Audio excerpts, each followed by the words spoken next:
The notification hit my phone at 2:47 a.m. while I was reviewing schedules in my quarters. My name is Luke Donovan. I'm 32 years old, a Marine First Lieutenant stationed at Fort Benning, Georgia. Been deployed here for 8 months now, managing logistics for our training operations. The ping came from my credit monitoring app. New account activity. I figured it was routine. It wasn't. The alert showed a reimbursement claim filed with my insurance carrier. Medical expenses. Dated 3 weeks ago. Problem was, I hadn't filed any claims. Haven't been to a doctor since my physical last year. I opened the app fully. The claim listed an address I'd never seen before. Some clinic in Tampa, Florida. The reimbursement amount was $847.32. Approved and processed. Money already deposited into an account ending in digits I didn't recognize. My hands went cold. I scrolled through my recent banking activity. Nothing unusual there. My direct deposit came in on schedule. Rent payment to my landlord Marcus Whitfield went through automatically like always. Utilities, car payment, everything normal. But this insurance claim was different. It existed in a separate system. Someone had used my information to file for medical reimbursement while I was deployed. They'd created a paper trail that looked legitimate. Professional. Calculated. I screenshot everything. The claim number. The clinic address. The account information. Then I called the insurance company's fraud hotline. Got transferred 3 times before reaching someone who could pull up my file. "Sir, I see the claim you're referring to," the representative said. "It shows treatment for a back injury sustained during military training. Physical therapy sessions over 6 weeks. I never filed that claim. The documentation appears complete. We have your military ID number, Social Security, status verification." My stomach dropped. What kind of verification? A letter from your commanding officer confirming the injury occurred during training exercises. Signed and notarized. I ended the call, sat in the dark staring at my phone screen. Someone had forged military documents, used my status as cover, created an entire medical history I'd never lived. The worst part? They'd done it perfectly. Every detail matched my actual service record. Every piece of documentation looked authentic. This wasn't some random identity theft. This was someone who knew my life, my schedule, my timeline. Someone who knew I'd be thousands of miles away when the claims were filed. I pulled up my contacts and found Marcus Whitfield's number. My landlord back home in Columbus. He'd been managing my apartment while I was deployed. Had access to my mail. My personal documents. The phone rang 4 times before going to voicemail. I'd met Marcus Whitfield 18 months before my OLEDs. Clean background check. Good references from previous tenants. He owned 3 rental properties in Columbus and seemed professional enough. When I told him about my upcoming to Afghanistan, he offered to handle everything. Mail forwarding. Property maintenance. Emergency repairs. "Don't worry about a thing, Lieutenant," he'd said. "I've worked with military tenants before. I know how deployments work." That should have been my first warning sign. Marcus was 42. Divorced. No kids. He worked part-time at a medical billing company downtown. Said he understood insurance systems. Healthcare paperwork. The kind of knowledge that made him helpful when I had questions about my military benefits. Too helpful, as it turned out. I started digging deeper into the fraudulent claims. Called the clinic listed on the paperwork. They had no record of treating me. But they did have records of someone calling to verify my insurance coverage. 3 months ago. Right when the fake claims were filed. The caller identified himself as your landlord, the receptionist told me. Said he was helping you with paperwork while you were deployed. We get those calls sometimes from family members. My blood went cold. Marcus had used his position as my landlord to gather information. Posed as someone helping a deployed soldier. The clinic staff had been sympathetic. cooperative. They'd verified my coverage without requiring me to be present. I pulled up my email and searched for messages from Marcus. Found dozens of routine updates about the apartment. Maintenance issues. Utility bills. Normal landlord communications. But buried in the thread from 4 months ago, I found something else. Luke, your insurance company sent some forms to the apartment. Looks like routine stuff. I'll scan and email them to you. I never received those scanned documents. Never followed up because I assumed they were junk mail. Marcus had intercepted my insurance correspondence, studied my coverage details, learned exactly how to file claims in my name. The next morning, I called my bank's fraud department, explained the situation. They pulled up my account history and found something I'd missed. 3 small deposits over the past 4 months, each one under $200. Each one from a medical reimbursement account. These came through electronic transfer, the fraud specialist explained. The amounts were small enough to avoid triggering our automatic alerts. Very sophisticated approach. I did the math. $734 total. Not enough to destroy my finances, but enough to fund Marcus's scheme while testing the system. He'd been careful, methodical, building confidence before attempting larger claims. I called my friend Jake Morrison back at Fort Benning. He worked in military intelligence, had access to databases I couldn't reach from Afghanistan. I need you to run a background check, I told him. Marcus Whitfield, Columbus, Georgia. Focus on financial history. Jake called back 6 hours later. Your landlord's got problems, Luke. Filed for bankruptcy 2 years ago. Lost his house in the divorce. He's been living paycheck to paycheck ever since. What about criminal history? Clean record. But I found something interesting. He worked for a medical billing company that got investigated for insurance fraud 3 years ago. Company folded. No charges filed against individual employees. The pieces were falling into place. Marcus had learned how to manipulate insurance systems at his previous job. When his finances collapsed, he'd turned those skills toward fraud. Mai had given him the perfect opportunity.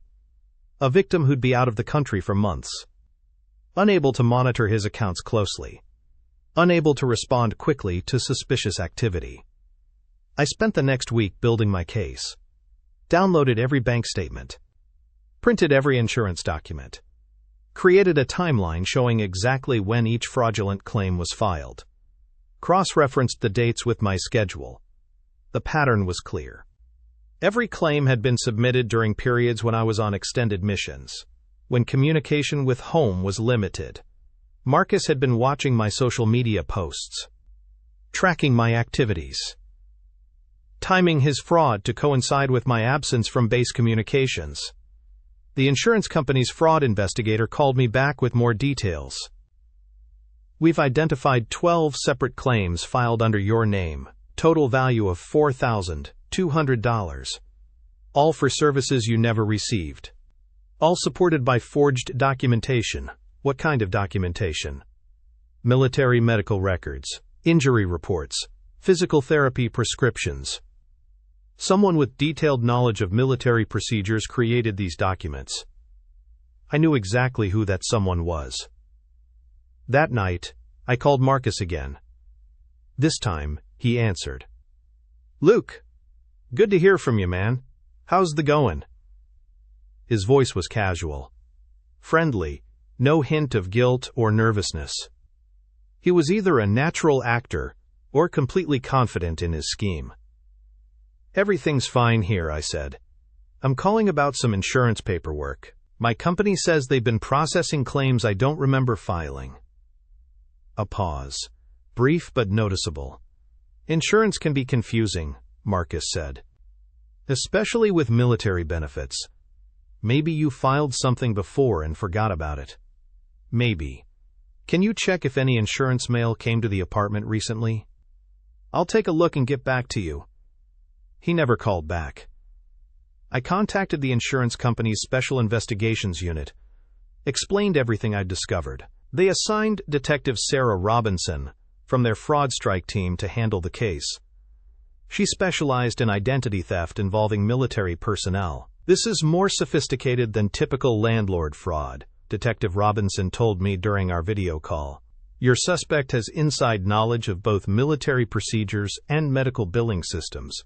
We'll need to build an airtight case before confronting him. She walked me through the collection process, how to document everything, how to preserve the digital trail, how to coordinate with military authorities to verify the forged documents.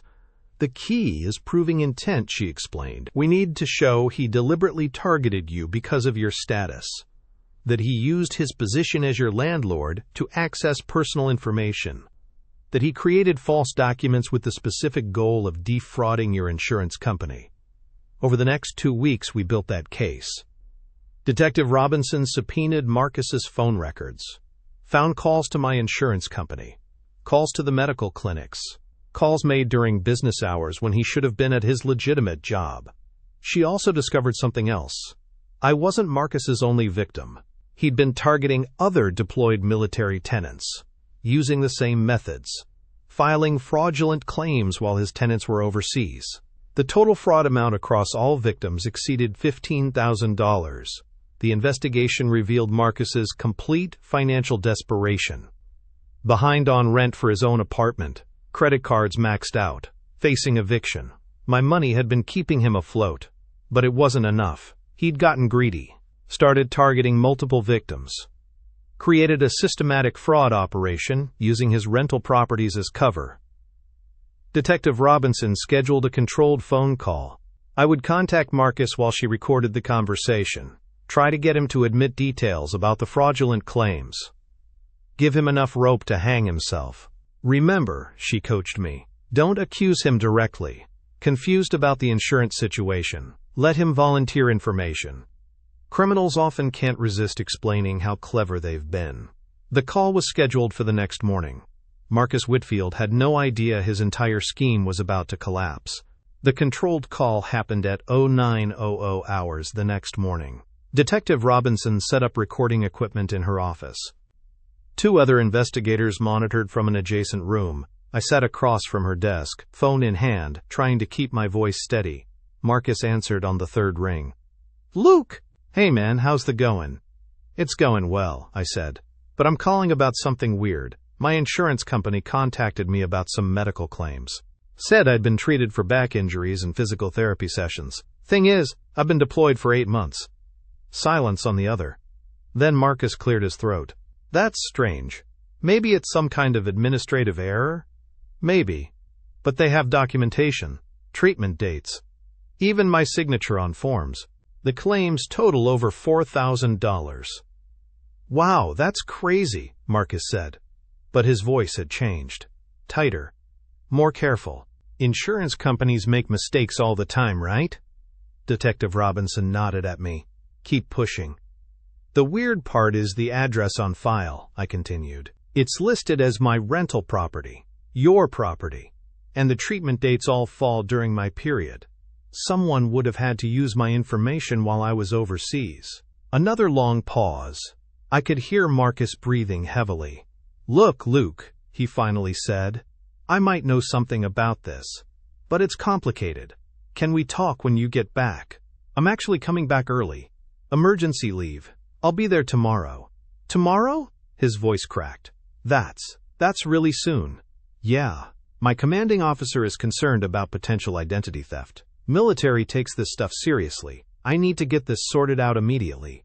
Detective Robinson gave me a thumbs up. Marcus was panicking. Listen, Marcus said quickly. Maybe we should meet somewhere private. Not at the house. There might be explanations for what happened.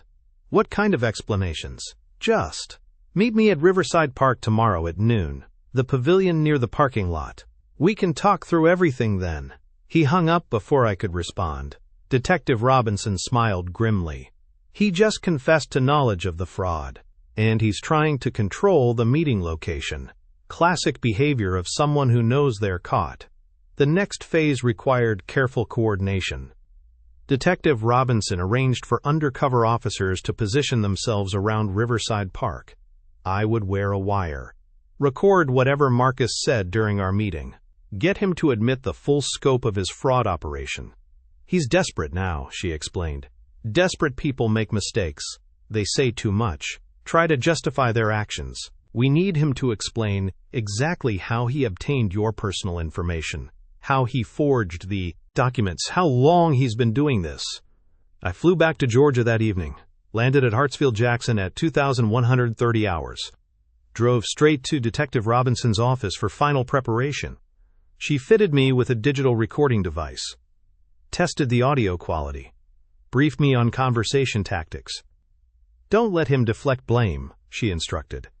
If he tries to minimize the fraud or claim it was a misunderstanding, push back. Ask specific questions about the forged signatures, about the fake medical appointments. Make him explain the details. The next morning I arrived at Riverside Park 15 minutes early. Undercover officers were already in position. Detective Robinson monitored from a surveillance van parked across the street.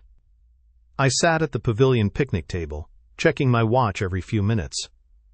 Marcus showed up at exactly noon. He looked terrible. Unshaven. Dark circles under his eyes. Hands shaking as he approached the table. "Luke," he said, sitting down heavily. "Thanks for meeting me." "Start talking," I said. "I want to know exactly what happened with my insurance claims." He stared at the table for a long moment, then looked up with desperate eyes. "I was drowning, man. Financially drowning. Lost my job 6 months ago. Couldn't make rent, couldn't pay my bills. When you deployed, I thought maybe I could buy some time. By stealing my identity? It wasn't supposed to be stealing. I just needed a few thousand to get back on my feet. I figured you were overseas, you wouldn't notice for months. I could pay it back before you returned." "How did you get my personal information?" Marcus rubbed his face with both hands. "Your lease application. You gave me copies of your military ID, your insurance cards, your social security number. Standard landlord stuff. I kept copies in my files." "And the medical appointments?" "I found clinics that didn't require physical presence for certain treatments. Physical therapy evaluations, back injury consultations, places that would accept documentation and bill insurance directly." "What about the signatures?" I practiced. Traced your signature from the lease documents. Got pretty good at it after a while." The recording device captured every word. Detective Robinson would have everything she needed for prosecution. "How many times did you do this?" I asked. "Maybe 8 or 9 appointments over 6 months. Different clinics, different treatment types. I was careful to spread it out. Make it look legitimate." "And other tenants? Did you target other deployed military personnel?" Marcus's face went pale. "How did you? Who told you about that?" "Answer the question." There were a couple others. But just small amounts. Nothing major." "How much total?" "Maybe 15,000 across everyone. But I was going to pay it back. I swear I was going to pay it back." I stood up from the table. "You committed federal fraud, Marcus, against active-duty military personnel, while we were serving overseas. Please, Luke, we can work something out. I'll pay back every penny. With interest. Just don't involve the police." Too late for that. Detective Robinson and 3 uniformed officers approached from different directions. Marcus saw them coming and his shoulders slumped in defeat. "Marcus Whitfield," Detective Robinson announced, "you're under arrest for insurance fraud, identity theft, and conspiracy to defraud federal healthcare programs." She read him his rights while the officers handcuffed him. Marcus didn't resist, just kept repeating that he was sorry, that he never meant for it to go this far. The investigation wrapped up quickly after his arrest.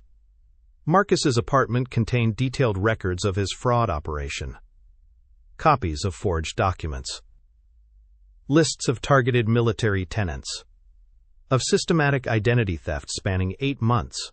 He pled guilty to all charges 3 weeks later. Received 18 months in federal prison and full restitution orders. The judge specifically noted the targeting of deployed military personnel as an aggravating factor in sentencing. My insurance company recovered the fraudulent payments, flagged my account for additional security monitoring, provided identity protection services for 2 years. But the real victory was helping the other victims. Detective Robinson connected me with 2 other military families who'd been targeted by Marcus. We worked together to document their losses, ensure they received full restitution, share information about protecting personal data during deployments. The case made local news. Military base commanders used it as a training example for security briefings. How to protect personal information. How to monitor financial accounts while overseas. How to recognize signs of identity theft. Marcus Whitfield was transferred to federal prison in October. His rental properties were sold to pay restitution. His fraud operation was completely dismantled. Justice had been served, but the experience changed how I approached personal security forever. 6 months later, I was back at Fort Benning. The Georgia heat felt familiar after the desert. My apartment was different now. Better security, digital locks, motion sensors, credit monitoring alerts set to immediate notification. The fraud case had closed completely. Marcus served his time. The other victims received full restitution. Detective Robinson sent updates occasionally. Said the case helped develop new protocols for military identity theft investigations. My daily routine was simple. Morning PT, administrative duties, evening calls with Sarah. She'd moved to Columbus to be closer to base. We were planning our wedding for next spring. The experience taught me things they don't cover in military training. How personal information becomes a weapon in the wrong hands. How trust requires verification. How protecting yourself protects others. I kept Marcus's confession recording on my phone. Not for revenge. For education. Played it during security briefings for deploying soldiers. Showed them how easily personal data could be compromised. How to monitor accounts remotely. How to recognize warning signs. The base legal office asked me to speak at financial literacy seminars. I explained the fraud mechanics. Demonstrated credit monitoring apps. Taught soldiers about security protocols. How to protect families while overseas. My insurance company featured the case in their fraud prevention materials. Used it to train investigators. Develop better detection systems. Improved military customer protections. Detective Robinson and I stayed in contact. She consulted on similar cases. Military identity theft was more common than most people realized. Our case helped establish investigation procedures, prosecution strategies, victim support protocols. The money was recovered. The criminal was punished. The system was improved. But the real satisfaction came from helping others avoid the same trap. I volunteer at a clinic teaching patients about their coverage rights, show them how to read insurance statements, recognize fraudulent charges, protect personal information. The work feels important, necessary. Sarah and I bought a house near base. Small place. Good security system. We check our credit reports monthly. Monitor all accounts. Share passwords. Trust but verify everything. The betrayal was behind us. The investigation was complete. The criminal was serving his sentence. The victims were made whole. The system was stronger. It was finally over, and the silence felt earned.